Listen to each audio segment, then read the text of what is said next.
গল্পটি শুরু হয় একটি দূরবর্তী দ্বীপে। সেখানে একটি ওয়াচ টাওয়ার আছে এবং ওয়াচ টাওয়ারের ভেতরে আমাদের নায়ক মাইক ম্যাসেন একটি সরবরাহ নৌকার দিকে তাকায়। সেই সরবরাহ নৌকোটিই ছিল এক সপ্তাহের জন্য তার খাবার এবং জলের একমাত্র উৎস। নৌকোটি তীরে পৌঁছানোর সাথে সাথে একজন ব্যক্তি তার 10 বছর বয়সী ভাগ্নি জেসিকে দ্বীপে খাবার পৌঁছে দেওয়ার জন্য পাঠায়। জেসি মাইকের ঘরের বাইরে সরবরাহ রেখে যায়। সরবরাহের সাথে সে একটি ছোট উপহারও রেখে যায়, যাতে সে মাইককে আবার দেখতে পারে, তাকে জানতে পারে। কিন্তু মাইকের কারো সাথে কোনো সম্পর্ক নেই, সে কখনো কাউকে দেখেনি। জেসি চলে যায় এবং মাস কেটে যায়। আমরা মাইককে তার ঘরে সহজভাবে চুপচাপ থাকতে দেখি। তার বন্ধু হিসাবে কেবল একটি কুকুর ছিল। জেসিই ছিল একমাত্র জিনিস যা তাকে একটু সুখ এনে দিয়েছিল। একদিন জেসি আরেকটি ডেলিভারি দিতে ফিরে আসে। এবার সে তাকে ডাকে। মাইক বাড়িতে ছিল, তাই সে বাইরে গিয়ে জিজ্ঞাসা করে কি হয়েছে। জেসি তাকে বলে যে সে একজন ভয়ঙ্কর ব্যক্তি। মাইক দরজা বন্ধ করে দেয় এবং জেসি তার নৌকায় যায়। কিন্তু তারপর একটা ঝড় আসে এবং নৌকো ডুবে যায়। মাইক তার জানালা দিয়ে সব কিছু দেখতে পায়। চিন্তা না করেই সে তার নৌকো নিয়ে ঝড়ের দিকে এগিয়ে যায়। সে জলে ঝাঁপিয়ে পড়ে জেসির কাছে পৌঁছায়। সেখানে সে দেখতে পায় যে জেসির কাকা চলে গেছেন। সে কোনোভাবে জেসিকে তার নৌকায় নিয়ে আসে। কিছু চেষ্টার পর জেসির জ্ঞান ফিরে আসে। মাইক জেসিকে তার বাড়িতে নিয়ে যায়। জেসির পায়ে প্রচণ্ড আঘাত লেগেছে। মাইক তাকে তার কাকার কথা বলে। জেসি ভেঙে পড়ে। পরের দিন সকালে মাইক তার ক্ষত পরীক্ষা করে। এটি বেশ গভীর। সে যথাসাধ্য চেষ্টা করে। জেসি তাকে জিজ্ঞাসা করে যে সে তার পরিবারকে জানিয়েছে কিনা।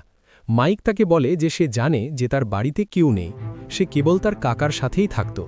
জেসি অবাক হয় যে মাইক তার সম্পর্কে এত কিছু জানে। সে চলে যাওয়ার পর জেসি ঘরে একটি ছুরি দেখতে পায়। সে এটি সুরক্ষার জন্য রাখে। জেসি দুঃস্বপ্ন দেখে এবং চিৎকার করে এবং জেসি হঠাৎ ছুরিটি বের করে।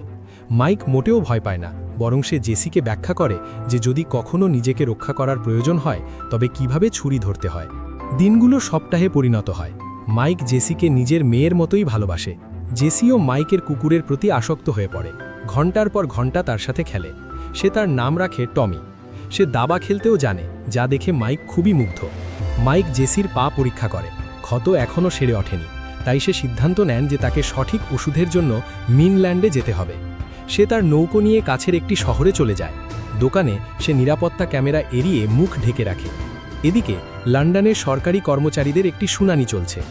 স্যাম নামের এক ব্যক্তি প্রজেক্ট ইভা অ্যাডামস নামে একটি প্রোগ্রাম তৈরির জন্য বিচারের মুখোমুখি হচ্ছেন, যা অবৈধভাবে বিশ্বের সমস্ত ফোন এবং যোগাযোগের তথ্য সরাসরি মাই চ্যাটে প্রেরণ করে, যা গোপনীয়তা অধিকার লঙ্ঘন। স্যাম নিজেকে রক্ষা করে দাবি করে যে প্রকল্পটি কাউন্টি স্টেরাইল আক্রমণ এবং লক্ষ লক্ষ জীবন রক্ষা করেছে। তা সত্ত্বেও কোর্ট অবিলম্বে প্রোগ্রামটি বন্ধ করার আহ্বান জানায়। এরপর স্যাম সরাসরি প্রধানমন্ত্রী ড্যানির কাছে পরিস্থিতি নিয়ে আলোচনা করতে যায়। ড্যানি এই প্রোগ্রামের গুরুত্ব বোঝে, কিন্তু নির্বাচন ঘনিয়ে আসায় তার হাত বাঁধা। সে স্যামকে একটি নির্বাচন করতে বলে।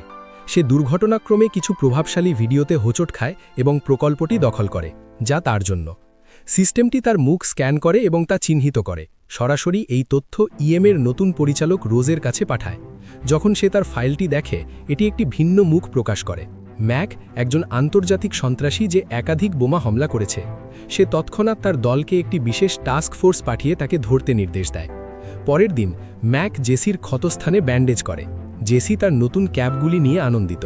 সেই সন্ধ্যায় যখন তারা রাতের খাবার খাচ্ছিল, ম্যাক বাইরে কিছু শুনতে পেল। সে বাইরে তাকিয়ে দেখে একটি নৌকো তাদের দিকে এগিয়ে আসছে। বেশ কয়েকজন অফিসার দ্বীপের দিকে এগিয়ে আসছে, কিন্তু ম্যাকও এর ব্যতিক্রম নয়। সে বিভিন্ন স্থানে ফাঁদ পাতে এবং সেগুলি সক্রিয় করেছিল। বেশিরভাগ অফিসারকে দ্বীপের অল্প দূরত্বে নামানো হয়। একজন অফিসার ম্যাককে দেখতে পান এবং গুলি চালান। একটি গুলি ম্যাককে আঘাত করে, কিন্তু সে খুব বেশি কষ্ট পায় না। ম্যাক তার খালি হাতে তাদের হত্যা করে। তাদের কেউই ম্যাকের গতি এবং দক্ষতার সাথে মেলে না। একজন অফিসার ভেতরে যায়। টমি জেসিকে বাঁচাতে তাকে আক্রমণ করে, কিন্তু সে টমিকে গুলি করে হত্যা করে।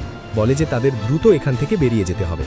সে টমির মৃতদেহ দেখে বিধ্বস্ত, কিন্তু এই মুহূর্তে তার শোক করারও সময় নেই। সে এবং জেসি একটি বোর্ডে বসে চলে যায়।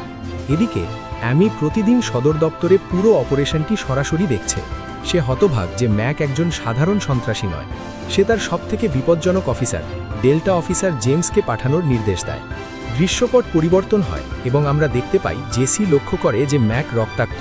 সে সেই লোকদের সম্পর্কে জিজ্ঞাসা করে।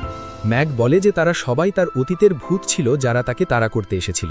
সে প্রাথমিক চিকিৎসা দেওয়ার জন্য একটি বাড়িতে প্রবেশ করে। একটি শিশু তাকে দেখতে পায় এবং পরের মুহূর্তে তার বাবা বন্দুকের মুখে ম্যাককে ধরে। জেসি এসে ছেলেটির বাবার দিকে বন্দুক তাক করে। সে লোকটিকে ম্যাকের বিপদ সম্পর্কে বলে, তাকে হাসপাতালে নিয়ে যাওয়ার জন্য অনুরোধ করে। লোকটি রাজি হয়। ইতিমধ্যে MI6-এ রোজের দলের একজন সদস্য আবিষ্কার করে যে ম্যাকের সাথে তারা যে সন্ত্রাসী প্রোফাইলটি মিলিয়েছে তা আসলে সে নয়, কেউ ইচ্ছাকৃতভাবে প্রোফাইল অদলবদল করেছে। তারা আরও আবিষ্কার করে যে ম্যাকের আসল ফাইলগুলি সিস্টেম থেকে মুছে ফেলা হয়েছে, কেবল একটি জাল মৃত্যু শংসাপত্র যুক্তিসঙ্গত হিসেবে রাখা হয়েছে। অবশেষে সত্য বেরিয়ে আসে। তাকে দেখা মাত্রই তাকে গুলি করো এবং সেই মেয়েটিকেও মেরে ফেলো। এদিকে বাড়িতে লোকটি ম্যাককে ঠিক করে ফেলেছে। ম্যাক যখন জানতে পারে যে ছেলেটি পুলিশকে ফোন করেছে তখন সে চলে যেতে চলেছে। অফিসাররা সম্পত্তি ঘিরে ফেললে ম্যাক পরিবারকে লুকিয়ে থাকতে বলে। রোজ তার দল নিয়ে মনিটরের মাধ্যমে নজর রাখে। অফিসাররা যখন ভেতরে ঢুকতে শুরু করে তখন বাবা এবং ছেলে উভয়েই বাইরে দৌড়ে যায়। জেমস ম্যাকের গাড়িতে গুলি চালানো। ম্যাক জেমসের গাড়িতে ধাক্কা মারতে সক্ষম হয় এবং দ্রুত গাড়ি চালিয়ে চলে যায়। ম্যাক এই দায়িত্ব প্রত্যাখ্যান করে এবং স্যাম বিশ্বাস করে যে সেও লক্ষ্যবস্তুর সাথে জড়িত। ম্যাক নিজেই হুমকি হয়ে ওঠে। স্যাম রোজকে বলে যে ম্যাক তার তৈরি করা সবচেয়ে বিপজ্জনক এজেন্ট, যদি তাকে থামাতে হয় তাহলে তাকে তার সমস্ত লোক পাঠাতে হবে। রোজ এই কথা শোনে কিন্তু স্যামকে বিশ্বাস করে না। তার দল ম্যাক সম্পর্কে তথ্য সংগ্রহ করার জন্য আরও কঠোর পরিশ্রম করে। তারা আবিষ্কার করে যে ম্যাককে হত্যা করার জন্য যে বিদেশি কর্মকর্তাকে পাঠানো হয়েছিল তিনি আসলে চ্যাড নামে একজন বিজ্ঞানী যার বিনামূল্যে ক্যান্সারের চিকিৎসা দেওয়ার কথা ছিল। স্যাম তাকে হত্যা করতে চেয়েছিল বড় বড় ওষুধ কোম্পানিগুলির নির্দেশে, যারা কোটি কোটি টাকার ক্ষতি এড়াতে চেয়েছিল। এই কারণেই মাইক আদেশ প্রত্যাখ্যান করে এবং মাইক 6-এর বিরুদ্ধে যায়। নিরাপত্তা ক্যামেরা পর্যবেক্ষণকারী স্যাম বুঝতে পারে যে রোজ সত্য আবিষ্কার করেছে এবং পিছু হটতে রাজি নয়। মাইক এবং জেসি গাড়ি চালিয়ে যায়। জেসি জিজ্ঞাসা করে যে সে কি তাকে তার পরিবারের কাছে নিয়ে যাচ্ছে। মাইক তাকে বলে যে তার কোনো পরিবার নেই, পরিবার দুর্বলতা এবং দুর্বলতা তৈরি করে। তারা একটি গির্জায় পৌঁছায় এবং ফাদার ডিকের সাথে দেখা করে, যিনি আসলে মাইকের পুরনো সঙ্গী এবং প্রাক্তন আইটি বিশেষজ্ঞ অ্যামি চা। মাইককে একজন তরুণীর সাথে দেখে ডিক অবাক হয়। মাইক ব্যাখ্যা করে যে জেসি ভুল সময়ে ভুল জায়গায় ছিল। একসাথে তারা EVA সিস্টেম হ্যাক করে এবং এটি সক্রিয় করে। ডিক আবিষ্কার করে কেন অ্যামি চা মাইককে স্বীকার করছে। তার নতুন পরিচয় উন্মোচিত হয়েছে এবং একটি সন্ত্রাসী প্রোফাইলের সাথে ভুলভাবে যুক্ত করা হয়েছে। সে তাদের ব্যাখ্যা করে যে স্যাম এর পিছনে রয়েছে।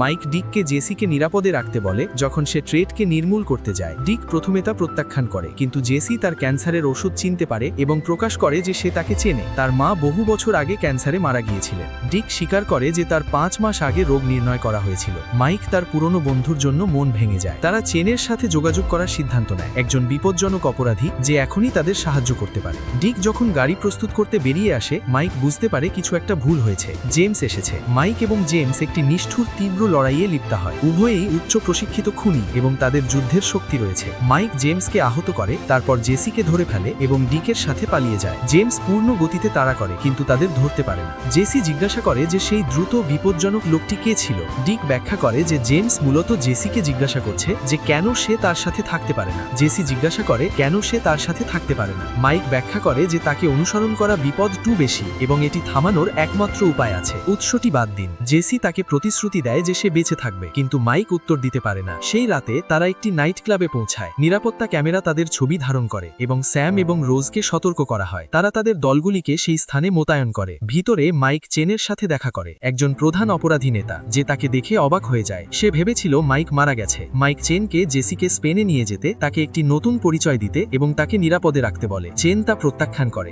মাইক ব্যাখ্যা করে যে তার হ্যাকারের কাছে চেন তার ডকে পাচার হওয়া মেয়েদের যে পাত্রে লুকিয়ে রেখেছে সে সম্পর্কে বিস্তারিত তথ্য আছে। যদি চেন সাহায্য না করে তাহলে তথ্য সরাসরি অ্যামি চায়ের কাছে যাবে, যার ফলে চেনের লক্ষ লক্ষ ক্ষতি হবে। চেন মাইককে অপেক্ষা করতে বলে যতক্ষণ না সে ব্যবস্থা করে। জেসি বিরক্ত হয় যে মাইক তাকে একা পাঠাচ্ছে। চেন পাসপোর্ট আর নগদ টাকা নিয়ে আসে এবং তাদের বলে যে সে ডকে তার পরিচিত খুঁজে পাবে। সে জেসিকে স্পেনে নিয়ে যাবে। মাইক রাজি হয়। তারা ক্লাব ছেড়ে যাওয়ার সাথে সাথে স্যাম এবং রোজের নেতৃত্বে মাল্টিপল অফিসার ভবনে হামলা করে। মাইক তৎক্ষণাৎ আক্রমণাত্মক হয়ে ওঠে। সে এক এক করে সবাইকে মেরে ফেলে। ক্লাবের মেঝেতে লাশের স্তূপ। একজন অফিসার জেসিকে ধরে টেনে নিয়ে যায় এবং একটি কালো ভ্যানে তোলে। মাইক ডিককে সাহায্য করতে ডাকে। ডিক নিরাপত্তা ক্যামেরা হ্যাক করে এবং মাইককে ভ্যানে নিয়ে যায়। মাইক বাইরে দৌড়ে যায় এবং তার পথের প্রত্যেক অফিসারকে সরিয়ে দেয়। সে জেসিকে রক্ষা করে যে ভীত এবং অবশেষে মাইক কোন বিপদের কথা বলছিল তা বুঝতে পারে। তারা পালিয়ে যায় কিন্তু জেমস তাদের দেখতে পায় এবং তাদের পিছনে ধাওয়া করে। অবশেষে মাইক এবং জেসি ডকে পৌঁছায়। তারা চেনের লোকের একটি নৌকা নিয়ে অপেক্ষা করতে দেখে।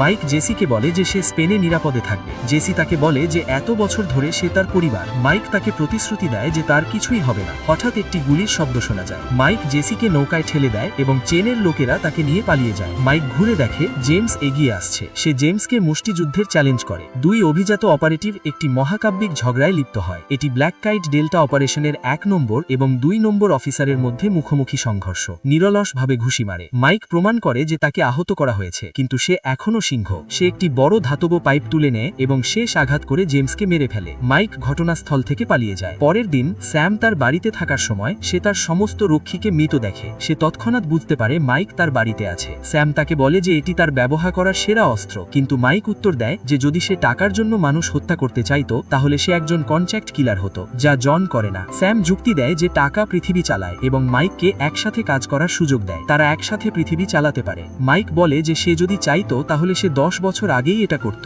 সে স্যামকে গুলি করে মেরে ফেলে। 1 মাস পরে বি জেসিকে একটি উপহার দেয়, একটি রানী দাবার টুকরো। সে হাসতে হাসতে চলে যায়। জেসি ভিতরে উপহার ফর্মটি পায় এবং বুঝতে পারে মাইক বেঁচে আছে। সেও হাসে এবং ছবিটি এখানেই শেষ হয়। তো বন্ধুরা, ছবিটি কেমন লাগলো জানাবেন। ভালো লাগলে লাইক, কমেন্ট এবং শেয়ার করুন।